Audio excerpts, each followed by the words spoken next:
கிறிஸ்துவுக்குள் பிரியமானவர்களே, இந்த நாளுக்கான தினசரி தியான வசனம் மத்தேயு எழுதின சுவிசேஷம் 9வது அதிகாரம் 12வது வசனம். மத்தேயு 9:12. மேத்யூ 9:12.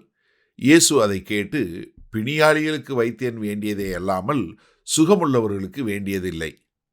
கர்த்தராகிய இயேசு கிறிஸ்து அந்த தேவ ஞானம் என்பதை நம்மளால் பார்த்து சும்மா இருக்க முடியாது. என்ன ஒரு ஆழமான ஒரு காரியத்தை அவர்கள் புரிந்து கொள்ளக்கூடிய விதமாக. ஏன்னா இயேசு கிறிஸ்து எப்போவுமே ஓமானங்களாகவும், அதாவது நம்ம அன்றாட வாழ்க்கையில் பார்த்து ஈஸியாக லெகுவாக புரிந்து கொள்ளக்கூடிய காரியங்களை தான் எடுத்து உபயோகப்படுத்துகிறார். நிறைய அவருடைய உதாரணம் பாருங்க. மரத்தை பாரு, அத்தி மரத்தை பாரு, விதைக்கிறவனை பாரு, விதையை பாரு, வானத்தை பாரு, ஆகாயத்தை பாரு, இதோ அந்த பறவைகளை பாரு, இந்த புல்லை பாரு, இந்த மீனை பாரு. இப்படி அவர்கள் அன்றாட வாழ்க்கையில் பயன்படுத்தக்கூடிய காரியங்களை எடுத்து அதற்கு பின்பாக உள்ள ஒரு பெரிய ஆவிக்குரிய காரியங்களை அவர்களுக்கு காட்டி கொடுக்கக்கூடிய காரியத்தை நம்ம பார்க்குறோம். இங்கேயும் அதே மாதிரி என்ன சொல்கிறாரு, நான் ஏன் பாவிகளோடு உட்கார்ந்து பந்தி இருக்கிறேன் அப்படின்னு சொல்லுவதற்கு அவர் சொல்லுகிற காரியம் என்ன, ரொம்ப அழகாக லெகுவாக நேர்த்தியாக சொல்லி கொடுக்குறாரு. என்ன, நான் யாருக்காக வந்தேன், யாருக்கு வைத்தியர் வேணும், யாருக்கு டாக்டர் வேணும், சுகமில்லாதவங்களுக்கா இல்லை சுகமில்லவங்களுக்கா? இப்போ ஒரு பிணியாளி என்று சொல்லக்கூடிய சுகமில்லாதவனுக்கு தான் ஒரு டாக்டர் வேணும். ஏன்னா ஒரு வைத்தியர் யாருக்கு வேணும்? யார் ஆஸ்பத்திரிக்கு போவா? சுகமில்லாதவங்க தான் போவாங்க. ஒரு சுகமுள்ளவங்கன்னு போகாமல் இருப்பாங்களா? போவாம. இப்போ நீங்கள் இப்படி யோசிங்க, ஒருவேளை ஒருத்தர் சுகமில்லாதவனாக இருந்து கொண்டு எனக்கு நல்ல சுகம் இருக்குன்னு சொல்லி வீட்டிலே இருந்தால் அவருக்கு சுகம் வருமா? வராது. நல்லா கவனிங்க. அதாவது இங்கே என்ன, பரிசேயர்கள் ஆயக்காரர் 2 பேர். ஆயக்காரனுக்கு என்ன தெரியும்? தான் பாவி, நான் ரட்சிக்கப்படணும்னு ஆயக்காரனுக்கு தெரியும். ஆனால் ஒரு பரிசேயனுக்கு தெரியுமா? இல்லை. காரணம் என்ன? பரிசேயன் என்ன நினைக்கிறான்? நான் நல்லவன், எனக்கு எதுவும் தேவையில்லை, நான் ஒரு பரிசுத்தவான், நான் ஒரு பரிசுத்தமான வாழ்க்கை வாழ்கிறேன் அப்படின்னு சொல்லக்கூடிய ஒரு எண்ணம் வந்ததுனால அவர்கள் தங்களுடைய சுயநீதியை நம்பினாங்க. அதனால தான் ஏசாயா 64:6 பார்க்கும்போது எப்படி சுயநீதிங்க அழுக்கான கந்தை என்பதை நம்ம பார்க்குறோம்.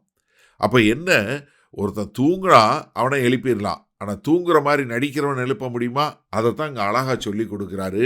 எப்பா, யாருக்கு வைத்தியர் வேணும்? ஒரு சுகவீனம் உள்ளவனுக்கு தானே. ஆனால் சுகவீனம் உள்ள ஒருத்தன் எனக்கு வைத்தியர் தேவையில்லைன்னு சொல்லி வீட்டில் இருந்தால் அவனுக்கு சுகம் கிடைக்குமா? கிடைக்காது.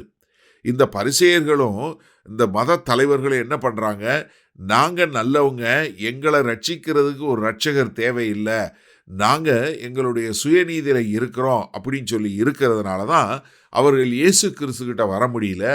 ஆனால் ஆயக்காரர்களும் பாவிகளும் மிக சந்தோஷமாக கர்த்தராகிய இயேசு கிறிஸ்துவை ஏற்றுக்கொண்டு அவர்கள் இயேசு கிறிஸ்துவோடு வாழக்கூடிய ஒரு காரியம். சரி, இந்த நாளில் இந்த வசனத்தை நம்ம எப்படி எடுத்துக்கொள்வது? நீங்கள் இப்படிப்பட்ட ஒரு அனுபவத்தில் வந்திருக்கீங்களா என்னன்னு தெரியல. நான் நிறைய முறை சந்திச்சிருக்கிறேன்.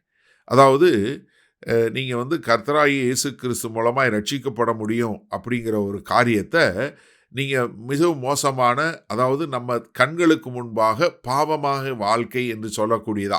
ஒருவேளை அவங்க ஆல்கஹால் குடிக்கிறவங்க, இல்லை சிகரெட் பிடிக்கிறவங்க, இல்லை பெண் காரியங்களை பார்க்குறவங்க, இப்படி ஏதாவது மது பழக்கம் இல்லை போதை பழக்கம், இப்படி இதில் உள்ளவங்ககிட்ட போய் நீங்கள் மனம் திரும்பணும், அப்போ தான் நீங்கள் ஒரு உண்மையான வாழ்க்கை வாழ முடியும், நீங்கள் கர்த்தருக்கு பிரியமான வாழ்க்கை வாழ முடியும், உங்களுடைய பாவங்கள்லேருந்து கர்த்தர் உங்களை விடுதலை பண்ணுவார் அப்படின்னு சொல்லும்போது அவர்கள் சந்தோஷமாக ஏற்றுக்கொண்டு அவர்கள் மாறக்கூடிய ஒரு காரியத்தை பார்ப்போம்.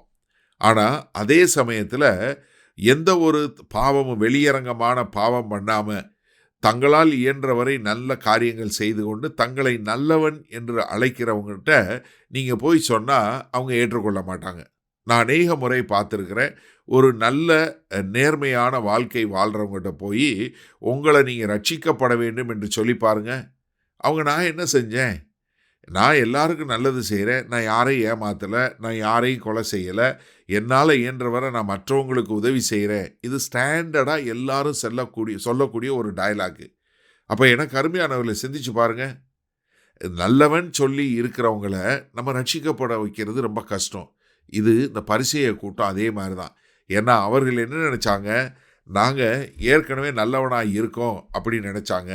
அதனால் கர்த்தராகிய இயேசு கிறிஸ்து என்ன சொல்கிறாரு, நீ எப்போ நான் ஒரு பாவி, நான் ரட்சிக்கப்பட வேண்டும்னு கேட்குறியோ அப்போ தான் நீ ரட்சிக்கப்பட முடியும் என்று சொல்லக்கூடிய ஒரு காரியத்தை சொல்கிறாரு. அப்போ நல்லவர்கள் ரட்சிக்கப்படுவது மிகவும் கடினம்.